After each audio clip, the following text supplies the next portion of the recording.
Параметры конструкции ракеты-носителя в норме.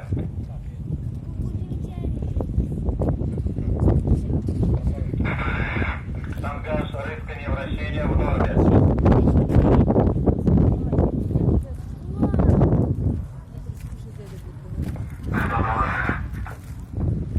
Есть сброс до усах.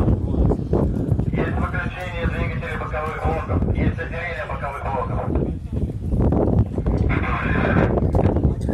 Стабилизация изделия устойчивая. Дымок где-то.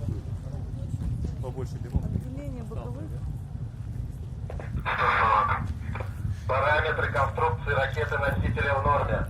Все?